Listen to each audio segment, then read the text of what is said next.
right, crew. Abe the Cursed Chef, reporting live from the edge of oblivion.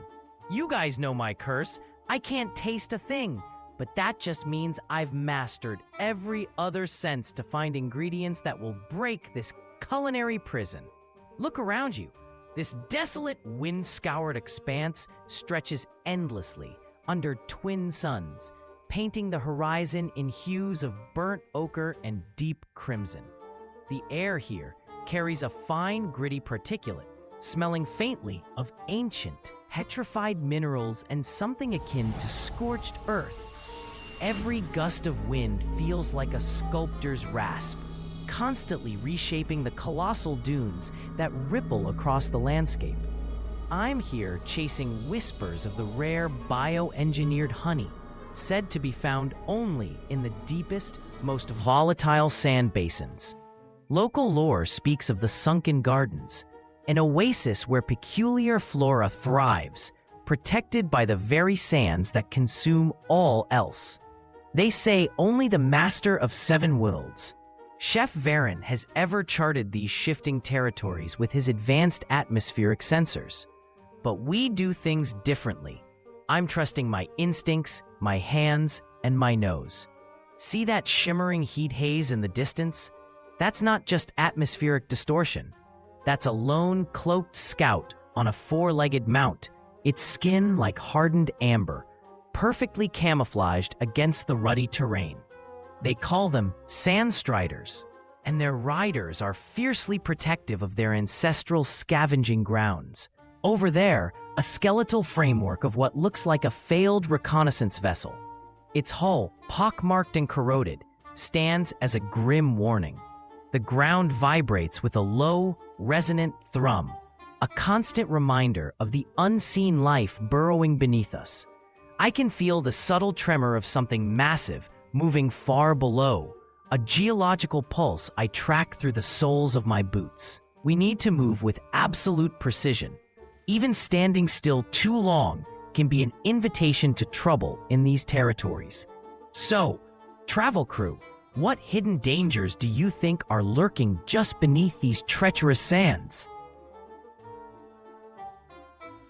All right, crew, check out this seasoned survivor. I spotted Kale, a local scavenger known for his patchwork gear and keen eyes, sifting through ancient, wind-polished debris near a cluster of sun-blasted rock formations.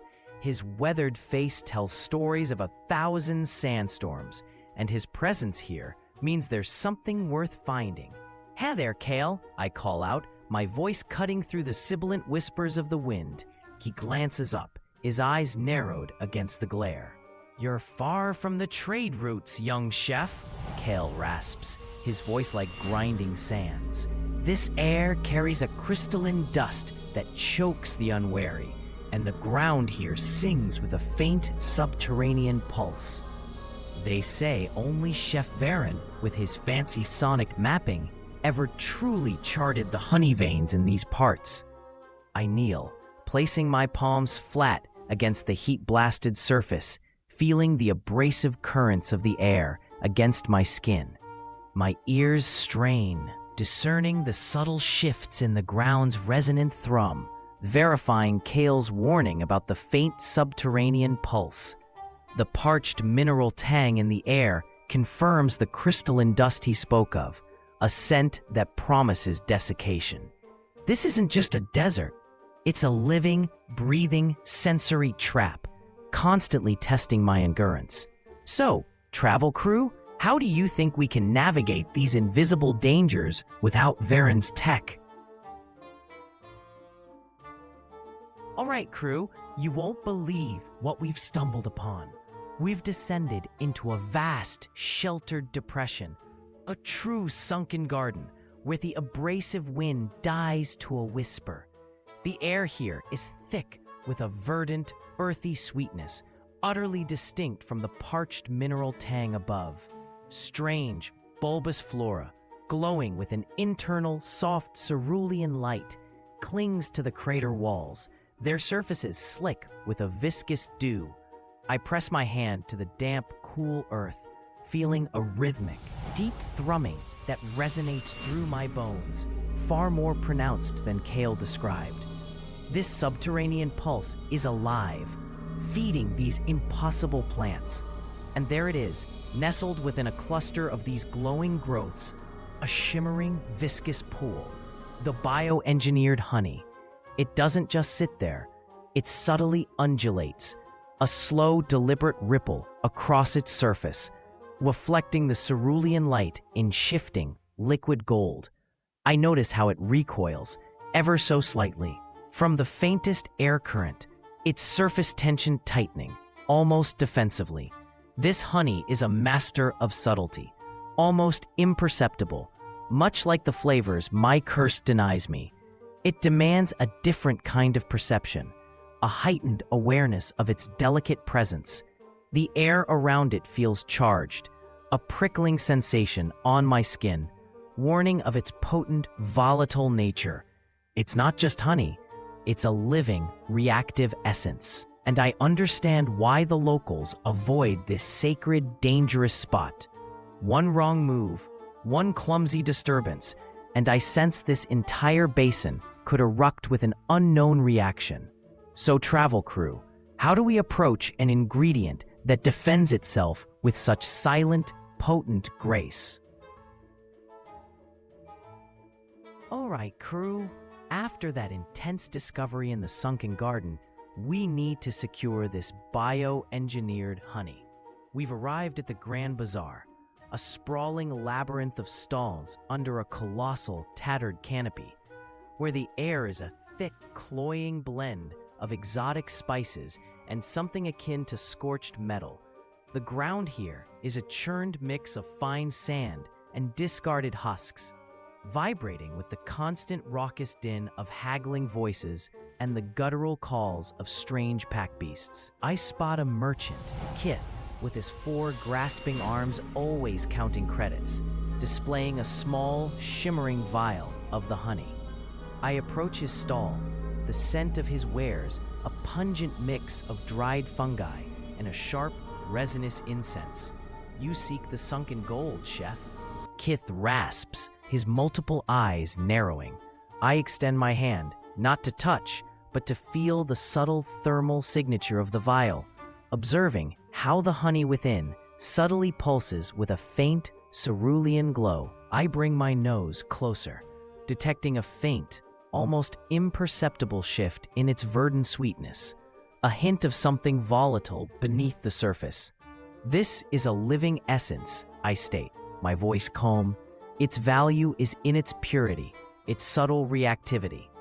Kith snatches the vial back, a low hiss escaping his mandibles. Chef Varen himself sought this, but he understood its true worth, its flavor.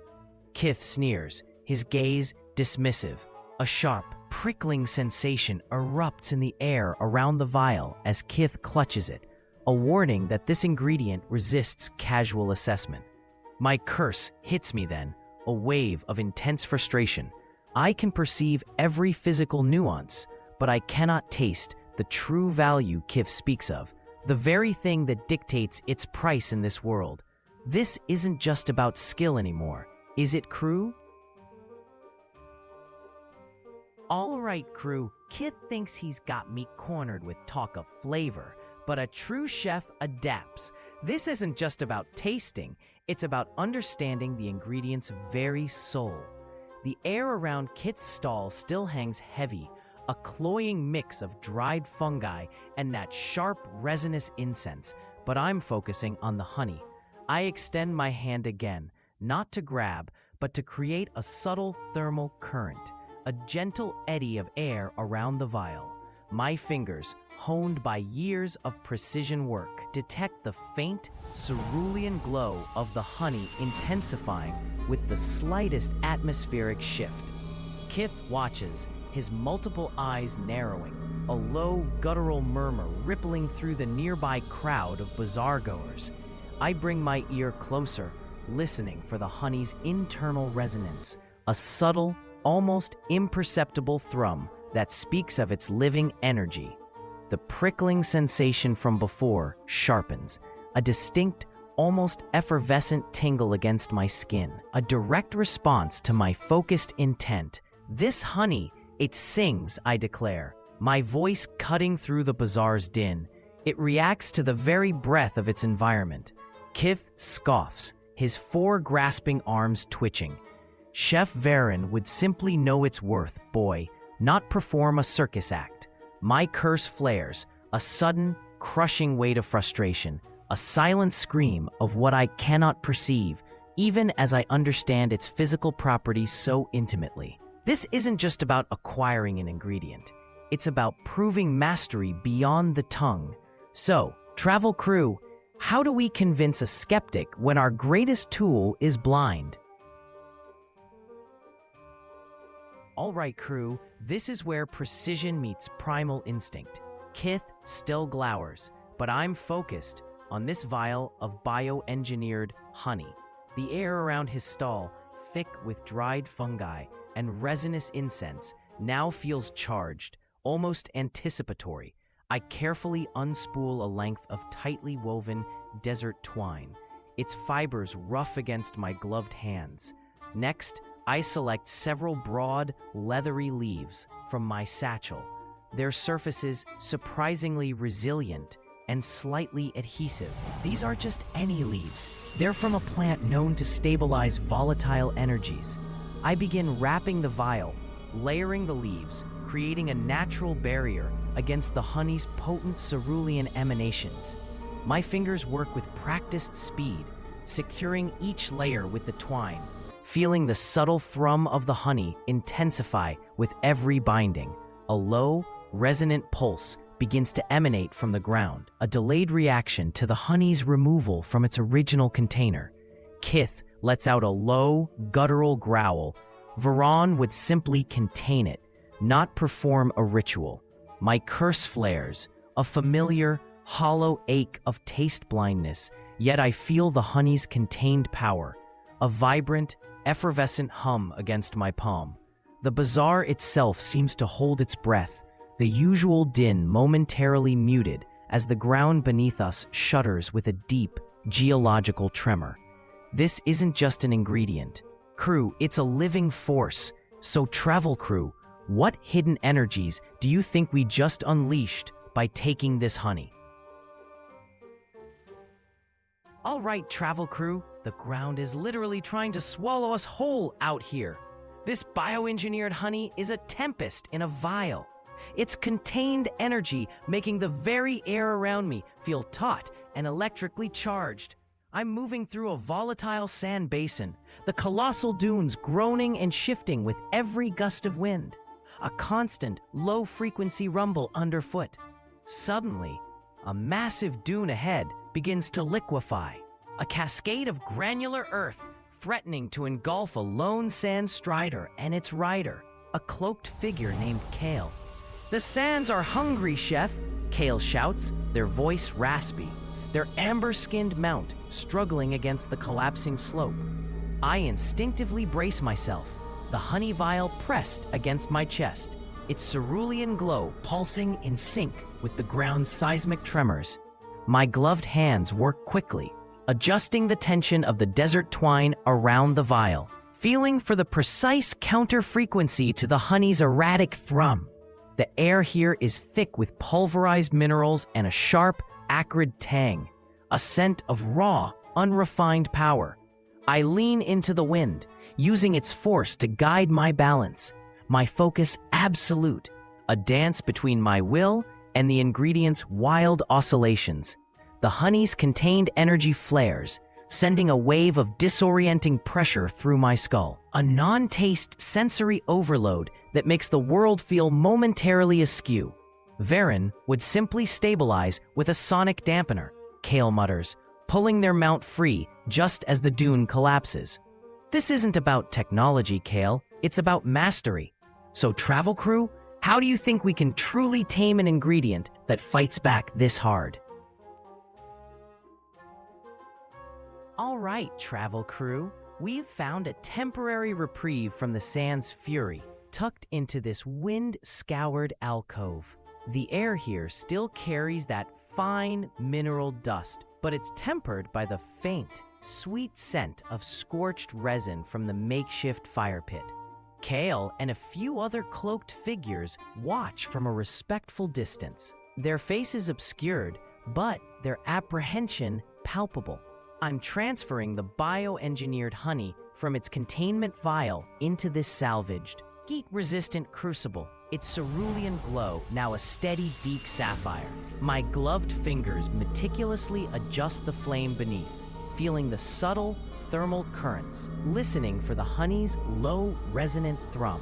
The honey begins to warm, its viscous surface rippling, releasing an aroma that's both intensely floral and sharply acrid, like blooming desert flora mixed with raw electrical discharge. Varen would use a calibrated thermal array for this, Kale rasps. Their voice a low murmur. Not bare hands and instinct, but instinct is my array, Kale. I feel the honey's internal pressure building, a subtle expansion against the crucible walls. I quickly cap the vessel with a weighted stone, creating a precise counterpressure, the honey's thrum intensifying to a deep, guttural pulse. Suddenly, a wave of chromatic distortion washes over my vision, the edges of the alcove shimmering with faint, shifting neon hues. A non-taste sensory overload that makes the world feel momentarily liquid. The crucible vibrates violently, threatening to rupture, and I instinctively adjust the stone's weight, releasing a controlled hiss of superheated vapor. This isn't just purification, it's a delicate dance with chaos. So, travel crew, how do you think we can truly master an ingredient that tries to rewrite reality itself? All right, travel crew, the moment of truth is here. The Nightshade berry pie, infused with our purified bioengineered honey, sits before me, its deep violet crust cradling berries that pulse with a faint internal luminescence. This is it, the first true taste test in years, a direct challenge to the curse. My gloved hand brings a sliver to my lips, and I take the bite. My tongue registers a fleeting, icy prickle, then a warmth that spreads like wildfire through my jaw. Not a flavor, but a raw sensation. Suddenly, the world explodes into a kaleidoscope of impossible light. The very air shimmers with incandescent emeralds, pulsating magentas, and electric blues that dance across my vision, painting the alcove in pure chroma.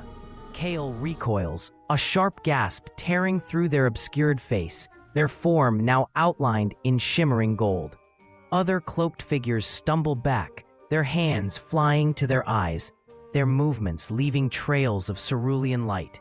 Even the distant sandstriders rear on their amber legs, their guttural cries echoing across the dunes, their hardened hides now radiating a deep, throbbing indigo. The twin suns above seem to fracture into 1,000 glittering facets, their light a swirling vortex of pure, untamed color.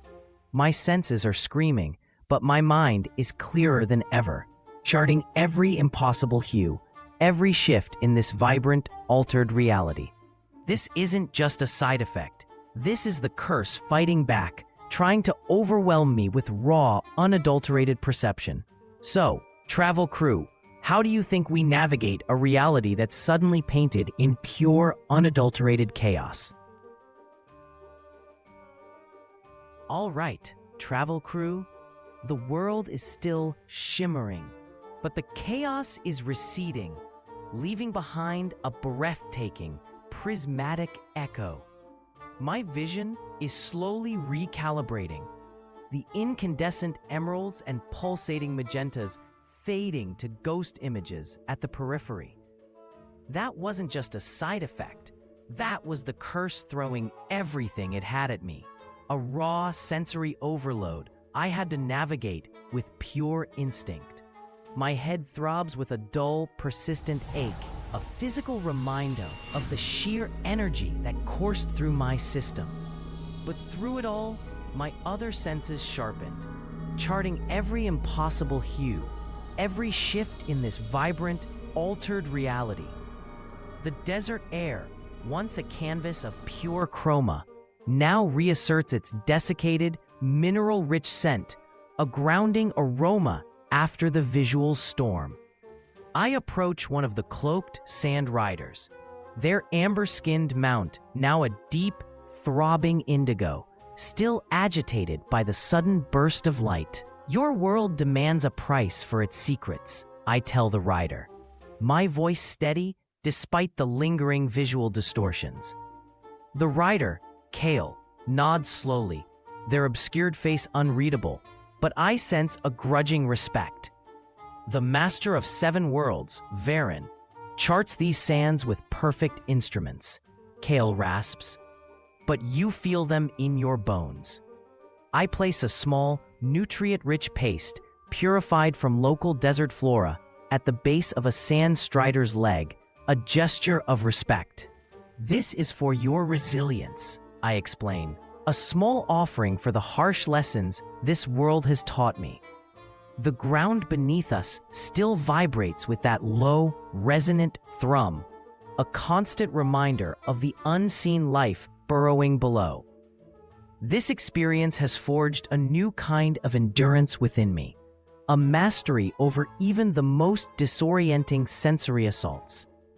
The portal shimmers in the distance, its energy beginning to wane, hinting at a world of churning mists and echoing canyons. So, travel crew, are you ready to face whatever new sensory challenges await us beyond this fading horizon?